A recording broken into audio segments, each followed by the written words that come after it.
السلام علیکم ورحمۃ اللہ وبرکاتہ۔ امید کرتا ہوں تمام احباب خیر و عافیت سے ہوں گے۔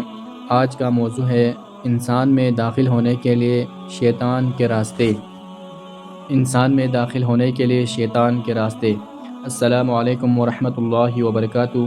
الحمدللہ والصلاة والسلام علی رسول اللہ، اما بعد۔ انسان میں داخل ہونے کے لیے بہت سے راستے ہیں۔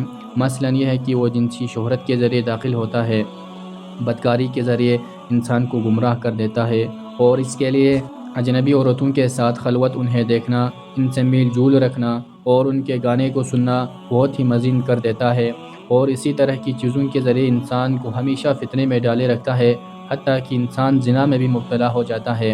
اسی طرح وہ انسان کو پیٹ کی خواہش کے ذریعے گمراہ کر دیتا ہے، گمراہ کرنا ہے، اور اسے حرام کھانے، شراب پینے اور منشیات کے استعمال کا عادی بنا دیتا ہے۔ اسی طرح وہ مال کے راستے سے انسان کو گمراہ کرتا ہے کہ مال دولت کی محبت اس کے دل میں پیدا کر دیتا ہے، اور وہ مال حرام کی پیروا کے لیے بغیر کمائی کے زیادہ سے زیادہ اسباب حاصل کرنے میں لگ جاتا ہے، اور باطل راستے سے لوگوں کے مال کھانے، سود، چوری، غصبانہ قبضے، ڈکیتی، زہر اور ملاوٹ وغیرہ سے انسان میں داخل ہو جاتا ہے۔ اور جب انسان کو حکومت و اقتدار کی کوئی بلند منصب حاصل ہو جاتا ہے تو وہ فخر و غرور کا اظہار کرتا ہے، لوگوں کو ظلم و جبر کا نشانہ بنا دیتا ہے، انہیں حقیر جاننا اور ان کا مذاق اڑانا۔ الغرض اسی طرح کے بہت سارے راستے ہیں جن سے شیطان انسان میں داخل ہو جاتا ہے۔ اللہ تعالی ہم سب کو اچھے کام کرنے کی اور برے کاموں سے روکنے کی توفیق عطا فرمائے۔ وآخر دعوانا ان الحمدللہ رب العالمین۔